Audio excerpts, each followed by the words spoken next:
पर ये दौलत तुम्हारी छूटने वाली नहीं है। अब बताइए कितना बड़ा खजाना मिला और उस खजाने की हमारे लिए कोई कीमत नहीं है। हम उस खजाने को पानी में फेंके दे रहे हैं। उस खजाने की कीमत मेरे हृदय में नहीं है। लोग किसकी कीमत कर रहे हैं? मकानों की कीमत कर रहे हैं, और नौकरी अच्छी लग गई तो ऊपरी इनकम की कीमत कर रहे हैं, लेकिन इसकी कोई कीमत नहीं करता है। गुरु महाराज कहते हैं बच्चों, पीतल की दुकान पे, आर्टिफिशियल दुकान पे बहुत भीड़ रहती है, रहती कि नहीं रहती है? लेकिन सोने की दुकान पे कम भीड़ रहती है, और जो हीरे की दुकान होती है उस पे तो और ज्यादा ही कम रहती है, उस पे तो पहुंच ही लोग पाते नहीं है। आप बताइए इस संसार में इस समय क्या मचा हुआ है? क्योंकि ऐसी शक्तियां आ गई हैं कि हम तो भैया चमत्कार दिखा देंगे। तो अभी ददरौआ धाम में इतना आदमी गया है। ददरौआ धाम है कि शनिचरा है, पता नहीं कहाँ है, मैं तो मालूम भी नहीं। सबने मालूम है, सबके बैग तैयार मिले होंगे, वो घर में रखे होंगे, ये सब खेतन में लोट लोट के आ रहे हैं। आप बताइए गुरु महाराज ने क्या कहा था कि बच्चों तुम अगर चमत्कार को नमस्कार करोगे तो तुमको कुछ मिलने वाला नहीं है। क्योंकि ये जीवात्मा अनंत युगों से बेचारी भटक रही है, इसको कहीं निजात नहीं मिल रही है, जन्म मरण का बंधन नहीं छूट रहा है। तो इसके लिए कौन आया है? गुरु महाराज आए हुए हैं। आप इतनी जगह जाते हो, कोई ये कहता है कि तुम्हारे जन्म मरण का बंधन छुड़वाएंगे, लेकिन गुरु महाराज ये बात कहते हैं कि बच्चों तुम एक बार आ जाओ इसमें, पर मैं फिर तुमको छोड़ने वाला नहीं हूं, तुम्हारे जन्म मरण का बंधन मैं काट दूंगा। बताइए, बोलिए प्रेम से। तो बताइए ये चीज अच्छी है कि मान लो हमको पैसा मिल जाए, रुपया मिल जाए, माया मिल जाए, वो तो सब यही छूट जाएगी। छूट जाएगी कि नहीं छूटेगी? माया किसी के साथ जाएगी? और जो मकान 10-10 बनवा लिए किसी के साथ जाएंगे? किसी के साथ जाने वाले नहीं है। तो भैया ऐसे का संग पकड़ो जो तुम्हारे साथ जाए, कि कर ले कमाई ऐसी जो साथ जा सके, कर ले कमाई ऐसी जो साथ जा सके। मुश्किल पड़े जो राह में तो काम आ सके, कर ले कमाई ऐसी जो साथ जा सके। संत कहते हैं ऐसी कमाई करो जो साथ जा सके। जो कमाई तुम्हारी यही रहने, उससे तुम क्या जैसे आंख बंद हुई कि धनमाल ये जगत सब तुझ में है समाया, और करते ही बंद आंखें सब हो जाएगा पराया। तुरंत भैया नोचने लगेंगे घर वाले कि कान में क्या पहने हैं, नाक में क्या पहने हैं, पैर में क्या पहने, नोच लो जो जिसके हाथ में आ जाए। यही तो होता है, यही होता है। कहते भीड़ भाड़ में रह गए तो रह गए, जो मिले तो नोच लो। अब वो तो पड़ा है कि सब यही पड़ा रह जाएगा, कुछ साथ न तेरे जाएगा। सब यही पड़ा रह जाएगा, कुछ साथ न तेरे जाएगा। कैसे सुंदर ये महल बनाए, कैसे सुंदर महल बनाए, एक तिनका संग नहीं जाएगा, सब यही पड़ा रह जाएगा। एक तिनका तेज कर ले यही पड़ा रह जाएगा, कुछ साथ न तेरे जाएगा, सब यही पड़ा रह जाएगा, कुछ साथ न तेरे जाएगा, सब यही पड़ा रह जाएगा। सबको ये बात मालूम है, क्योंकि हमारे घर के लोग जा चुके हैं ना। तो उनने अपना हाथ बता दिया कि देखो हम कुछ नहीं लेके जा रहे हैं, खाली हाथ आए खाली जा रहे हैं। लेकिन खाली तो आए थे लेकिन जा नहीं रहे खाली। कहो कैसे? वो यहाँ से कुछ इकट्ठा करके लिए जा रहे हैं। उनने जो कर्म किए हैं वो उनके साथ जा रहे हैं। कि हाथ खाली थे संग में तिने की बदी, हाथ खाली थे संग में तिने की बदी, मुझको महसूस होने लगी थी कमी, मुझको महसूस होने लगी थी कमी। जो कमाया था धन झूठ से साच से, जो कमाया था धन झूठ से साच से, वो खजाने गड़े के गड़े रह गए, वो खजाने गड़े के गड़े रह गए। लेके डोली पिया द्वार पर आ गए, लेके डोली पिया द्वार पर आ गए, मेरे अरमां सजे के सजे रह गए। और क्या कहा है? सजे रह गए। और पता क्या कहा है? कि नाम जिसने लिया पार वो हो गए, नाम जिसने लिया पार वो हो गए, बाकी भव में पड़े के पड़े रह गए, बाकी भव में पड़े के पड़े रह गए। लेके डोली पिया द्वार पर आ गए, लेके डोली पिया द्वार पर आ गए, मेरे अरमां सजे के सजे रह गए, मेरे अरमां सजे के सजे रह गए। कहा है किसी ने कि जब तेरी डोली निकाली जाएगी और बिन मुहूर्त के उठा ली जाएगी। जिस दिन हमारे मौत का दिन आता है तो कोई मुहूर्त होता? पंडित ने आज तक किसी से बताया कि कल तुम मर जाओगी? किसी ने? पंडित खुद ही अपनी नहीं जानते, दूसरे की क्या बताएंगे? आप बताइए, बिना मुहूर्त के हमारी डोली यहाँ से निकल पड़ी और हर चीज में कहते भैया पत्रा दिखवा लेना नहीं तो गड़बड़ हो जाएगी। और आखिरी विदाई का कोई पत्रा नहीं बना, आखिरी विदाई का आज तक कोई पत्रा नहीं बना कि जब तेरी डोली निकाली जाएगी, जब तेरी डोली निकाली जाएगी, बिन मुहूर्त के उठा ली जाएगी, बिन मुहूर्त के उठा ली जाएगी, जब तेरी डोली निकाली जाएगी। बिना मुहूर्त के डोली उठ गई। लोग पूछते क्या हो गया? अरे भैया वो फलानी गुजर गई, फलाने सिंह चले गए। आप बताइए, ये मचा हुआ संसार में और हम लोग क्या सोच रहे हैं कि बटोर लो भैया, जो मिले बटोर लो। अरे आंधी के आम थोड़ी है जो बटोर लो। यहाँ सोच समझ के पैसा भी कमाओ तो सोच समझ के कि कहीं हम किसी का दिल दुखा के तो नहीं कमा रहे हैं। कोई चीज लो तो उसमें किसी का घाटा तो नहीं हो रहा है, कहीं हम इनके दुकान से ज्यादा तो नहीं लिए जा रहे हैं। हर चीज का विचार करना चाहिए। गुरु महाराज क्या कहते हैं कि सत्संग में जब आ जाओ तो सारी बुराइयों को छोड़ दो। अगर ये बुराइयां मेरे अंदर भरी रही तो प्रेमियों गुरु महाराज मिलने वाले नहीं हैं। हमको पहले अपने मन को साफ करना पड़ेगा। लोग बात कहते हैं गुरु महाराज की दया नहीं हो रही भजन में।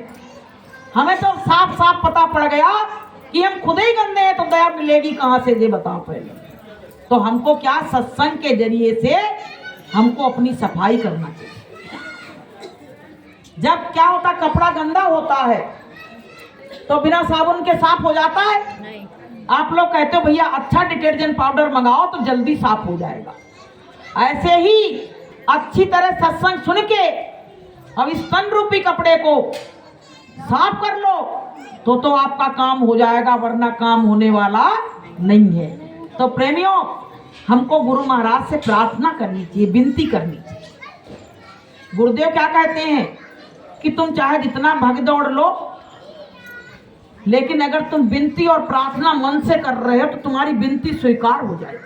बताइए, और जाने कितनों की विनती परमात्मा ने सुनी है, जाने कितने लोगों की विनती गुरु महाराज ने सुनी। ऐसी बात नहीं है। इधर आ जाओ, इधर निकल। तो प्रेमियों, हमको भी अपने गुरु महाराज से प्रार्थना करनी चाहिए। कैसी प्रार्थना करनी चाहिए? गुरु जी मेरी क्यों नहीं सुनत पुकार, गुरु जी मेरी क्यों नहीं सुनत पुकार, स्वामी जी मेरी क्यों नहीं सुनत पुकार, स्वामी जी मेरी क्यों नहीं सुनत पुकार, निस दिन अरज करूं मैं तुमसे, निस दिन अरज करूं मैं तुमसे, विनती बारंबार, विनती बारंबार, गुरु जी मेरी क्यों नहीं सुनत पुकार, स्वामी जी मेरी क्यों नहीं सुनत पुकार। इस तरह की गुहार पुकार लगाओ, नहीं तो भैया समय हाथ से जा रहा है। बच्चा रोता है जब ना, तो जब धीरे धीरे रोता है तो माँ नहीं आती पास में, कहती है कि थोड़ा धीरे धीरे रो रहा, अपना काम निपटा लो फिर चलेंगे, यही तो कहती है। लेकिन जब बच्चा बिल्कुल रफ्तार में रोने लगता है तो सारे कामों को छोड़ के माँ बच्चे के पास जाती कि नहीं जाती है? फिर वो भूखा होता तो उसको दूध भी पिलाती है, उसको भोजन भी कराती है, सब करती है। ऐसे प्रेमियों, हमारी तुम्हारी पुकार धीमी लग रही है, इसीलिए वो काम नहीं बन पा रहा है। अगर उसी बच्चे की तरह हम जोर जोर से रोने लगे गुरु महाराज के लिए, तो आपको हम बताएं गुरु महाराज को यहाँ आना ही पड़ेगा। बोलिए प्रेम से। तो प्रेमियों, कमी कौन के अंदर है? अपने अंदर। आज बात सही निकली कि नहीं निकली? और हम कहते भैया मेरे अंदर कोई कमी नहीं है, हम तो पूरे हैं, पूरे सतगुरु ही बन गए। अरे भैया, हम तो बहुत मेले कुचेले हैं, बहुत गंदे हैं। गुरु महाराज धीरे धीरे सफाई कर रहे हैं, और पता नहीं कहो 4 जन्म की भक्ति बताई तो वही काम नहीं हो जाए कहीं। तो प्रेमियों, ये हमको मनुष्य तन मिला है, किस लिए मिला है? हमको जो विचार करना चाहिए कि मनुष्य तन हमको किस लिए परमात्मा ने दिया है। ये हमको केवल और केवल परमात्मा की भक्ति के लिए मिला है। लेकिन इसमें भक्ति कितनी हो रही है? कहते भैया घर गृहस्थी वाले हैं, आधा घंटा कर लो तो वही में काम चल जाएगा। ठीक है, घर गृहस्थी वाले हो, लेकिन फिर भी 24 घंटा में गुरु महाराज कहते हैं कि 2-2.5 घंटे भजन जरूर करना चाहिए, अगर जाना है वहां तो। अगर पिया की नगरिया जाना है, अपने मालिक के देश जाना है, तो हमको कम से कम टुकड़ों में कर लो, लेकिन 2.5 घंटे का भजन बहुत जरूरी। तो प्रेमियों, समय अपनी रफ्तार से चल रहा है। घड़ी लोग देखते हैं, पर घड़ी अगर सेल खत्म हो जाए तो रुक जाएगी, वरना अपनी रफ्तार से चलती रहती है। ऐसे ही वो काल है, अपनी रफ्तार से चल रहा है। तुम अपना काम उसी में कर लो, और नहीं करोगे तो पता है फिर बाद में सिर धुन धुन के पछताना पड़ेगा। जिस समय का चक्र चल रहा है, चक्र चल रहा है, और उसी बीच में एक दिन जीवन खत्म हो जाएगा। वो काल आएगा और हमको यहाँ से लेके चला जाएगा। कि समय का पहिया चलता है, समय का पहिया चलता है, इस पहिए के साथ किसी का, इस पहिए के साथ किसी का भाग्य बदलता है। समय का पहिया चलता है, समय का पहिया चलता है। लख घोड़ा लख पाल की, हाँ लख घोड़ा लख पाल की, जाके सर पे छत्र धरे, जाके सर पे छत्र धरे। उस राजा के लाल को देखो, उस राजा के लाल को देखो, बिना कफन के जलता है। समय का पहिया चलता है, समय का पहिया चलता है। राजा हरिश्चंद्र जो कितने बड़े राजा थे, लेकिन समय का ऐसा पहिया चला कि अपने बच्चे को जलाने के लिए कफन भी नहीं नसीब हुआ। बताइए, ये स्थिति आ गई। तो प्रेमियों, समय अपनी रफ्तार से चल रहा है। आज हम राजा हैं और कल हम रंक बन जाएंगे। रात को सोओगे, सवेरे कुछ और होगा। गुरु महाराज कहते वैसे ही हो जाती स्थिति। तो प्रेमियों, हमको सबको गुरु की बात को सुनो। सत्संग इतनी अच्छी चीज है, ऐसी जड़ी बूटी है कि जो जो रोग आपको लगे हुए हैं, अगर आप सत्संग में आने लगोगे तो सब रोगों की दवा सत्संग है। एक बार गुरु महाराज से किसी ने कहा, गुरु महाराज कि हम बहुत परेशान रहते हैं। तो गुरु महाराज ने क्या कहा कि भजन किया करो। फिर वो मिला कहने लगा, गुरु महाराज अब हमारा स्वास्थ्य बड़ा खराब रहता है। तो गुरु महाराज ने कही भजन किया करो। फिर बोला जी बच्चों को रोको जरा। तो फिर बोले कि गुरु महाराज बच्चा की नौकरी नहीं लग रही, बोले भजन किया करो। आप भैया एकदम वो थोड़ा सा डिप्रेशन में आ गया। कहने लगा, गुरु महाराज हम रोज रोज पूछते हैं और आप कह देते हो कि भजन किया करो, भजन किया करो। हर चीज की दवा क्या भजन ही है? तो गुरु महाराज ने कहा, भजन ऐसी दवा है, वो कल्प वृक्ष है कि कल्प वृक्ष के नीचे जो मांगते हैं वो मिल जाता है। ऐसे जो भजन करते हैं और फिर परमात्मा से मांगते हैं तो उसको वो भी मिल जाता है। बोलिए प्रेम से। तो बताइए, भजन करना जरूरी है कि नहीं है? जरूरी है। अब लोगों ने क्या किया, अपनी अपनी माला खुटीन पे टांग दी। करे हमें तो ऐसे याद हो गया है, उल्टा सीधा कर लेती हूँ और चल देती हूँ उठ के।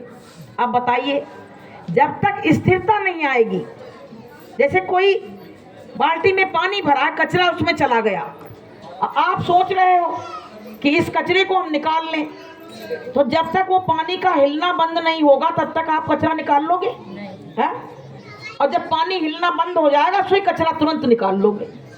ऐसे ही जब तक हमारा मन हिल रहा है, डामाडोल है, तब तक हम परमात्मा के नजदीक जा नहीं पाएंगे।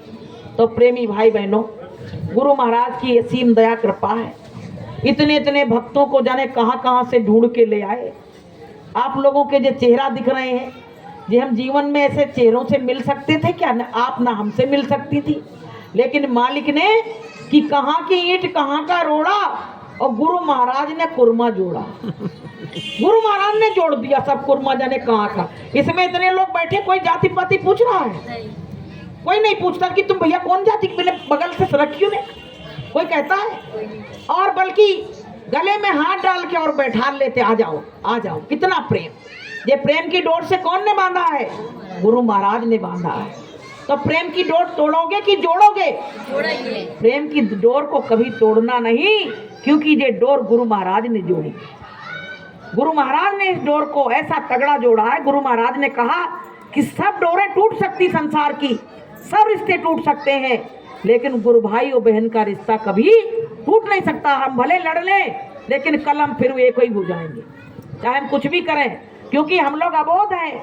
अभी गुरु महाराज के दृष्टि में हम लोग अबोध बच्चे हैं, छोटे बच्चे हैं, और छोटे बच्चे तो लड़ते ही झगड़ते रहते हैं। तो प्रेमियों, गुरु महाराज ने हमको प्रेम के बंधन में बांध दिया। अब ये बंधन ऐसा है कि मालिक ने बांधा। गुरु महाराज ने एक बहुत बड़ी बात कही है। यहाँ आप लोग मन खराब करते हो सत्संगियों से, ये सब गलत चीज है। गुरु महाराज ने क्या कहा कि यहाँ भी मिले हो और ऊपर भी मिलोगे। बताइए, इतना तगड़ा संबंध तो मेरे माता पिता ने नहीं जोड़ पाया कि बिछड़ गए तो बिछड़ गए। तो प्रेमियों, कहने का मतलब ये है, सत्संग की बहुत बड़ी महिमा है। जिस दिन से सत्संग में लोग आने लगे तो उनके चेहरे पे हरियाली आ गई। जैसे कोई बगीचा सूख रहा है ना, तो उसमें जब पानी पड़ जाता है तो घास हरी भरी हो जाती है। ऐसे प्रेमियों को जब सत्संग मिल जाता है तो भैया उनका मन हरा भरा हो जाता है। तो प्रेमियों, हमको सबको अपने समय का सदुपयोग करो, क्योंकि आज काल के बीच में जंगल होगा बास और ऊपर ऊपर हल चलें ढोर चरेंगे घास। एक दिन हमको किसी ने कहा है कि किसी दिन देख लेना कि ऐसी नींद आएगी, किसी दिन देख लेना कि ऐसी नींद आएगी कि हम तो सोए हुए होंगे, ये दुनिया हमको जगाएगी कि हम तो सोए हुए होंगे, ये दुनिया हमको जगाएगी, किसी दिन देख लेना कि ऐसी नींद आएगी, किसी दिन ऐसी नींद आएगी कि हमेशा हमेशा के लिए सो जाएंगे। अब भैया नातेदार रिश्तेदार आए तो रोत भय जाके सीधे दम से बई पे गिरे जा। अब कह रहे तुम बोलो, कहाँ से बोले बेचारा, कहाँ से बोले, आत्मा निकल गई, ये पिंजड़ा पड़ा है। जब पक्षी पिंजड़े से उड़ता है, तोता उड़ गया तो क्या पिंजड़ा के पास जाओगे तो उसमें से तोता बोलेगा? भाई वो तो उड़ गया। ऐसे जीवात्मा निकल गई शरीर से। अब तुम चाहे उसको हिलाओ, चाहे डुलाओ, चाहे उसको मारो कूटो, चाहे उस पर कूदो, वो नहीं बोलने वाली है। आप प्रेमियों, फिर लोग बाग रोने लगे, गाने लगे, कहने लगे कि अरे बहुत दिन हो गए, पहले मिले थे और आज मिले तो ये तो दुनिया से चले गए। ऐसे सबके साथ हो रहा है। तो प्रेमियों जी, मृत्यु लोक है, मृत्यु लोक, इसमें भारी दुख है। गुरु महाराज ने कहा बच्चों, अगर इस दुख से छुटकारा चाहते हो तो संतों की शरण में आ जाओ। गुरु महाराज ने कहा कि साधो वा घर को चलो और जा घर काल ना जाए। कबीर साहब ने कहा है जी कि उस घर को चलो। वो घर कौन सा है? गुरु महाराज ने कहा सत्यलोक। और वहां चलो, वहां काल जाने वाला नहीं है, काल की एंट्री वहां नहीं है। और कबीर साहब ने क्या कहा है कि जो घर फूके अपनों और चले हमारे साथ। मतलब इसका क्या है? घर फूकने की बात नहीं है कि आग लगा दो घर में, उसकी बात नहीं है। घर की हर चीजों को तुमको विरक्त होना पड़ेगा, उसके मोह बंधन को ढीला करना पड़ेगा, वही हमारे साथ जा सकता है, संत कहते हैं, वरना कोई जा नहीं सकता है। तो प्रेमियों, ये मकान जो है ये तुम्हारा है क्या? इसको तो कहते होगे जो हमारा है, और ये शरीर भी तो तुम्हारा ही है? लेकिन संतों ने इसको क्या कहा? ये किराए का घर है। संतों ने इसको किराए का घर कहा है कि किराए के घर में जब जाते हो तो ज्यादा सामान नहीं लेके जाते हो। कहते किराए से रह रहे हैं, अपने मकान में जाएंगे तब ज्यादा सामान ले जाएंगे। ऐसे प्रेमियों, ये शरीर भी किराए का मकान है, और यहाँ अगर तुमने ज्यादा फैलावा फैला लिया तो जाने में बड़ी देर लगेगी। कि बहुत पसारा मत करो, थोड़े दिन का साथ, और बहुत पसारा जिन किया वो भी गए निराश। तो प्रेमियों, हम पूरा संसार में अपनी उम्र गंवा देते हैं, लेकिन परमात्मा की शरण में नहीं आ पाते हैं। कि आयु गंवाई दुनिया में और दुनिया चले ना साथ, और पैर कुल्हाड़ी मार ली मूर्ख अपने हाथ। दुनिया वाले क्या तुमसे कहेंगे जाओ सत्संग में? ये तो तुम्हारे अंदर का वो है, बुद्धि विवेक है कि हम अपने जीवन को यूं ही गंवा रहे हैं और हमको सत्संग में जाना चाहिए। कि तूने हीरा सो जन्म गंवायो, भजन बिना बाबरे। तूने हीरा सो जन्म गंवायो, भजन बिना बाबरे। हीरा जन्म कि मानुष जन्म अनमोल है और मिले न बारंबार, और जो भूल लागे फल गिरे तो बहुर न लागे डाल। इसमें फल लगे और जमीन में गिर जाए तो क्या दोबारा लगेगा उसमें? ऐसे जीवन एक बार चला गया तो मिलने वाला नहीं है। कि नर्तन बारंबार मिलना खेल नहीं, नर्तन बारंबार मिलना खेल नहीं। नाव पड़ी मझधार निकलना खेल नहीं, नाव पड़ी मझधार निकलना खेल नहीं। कहते हैं कि जो नर्तन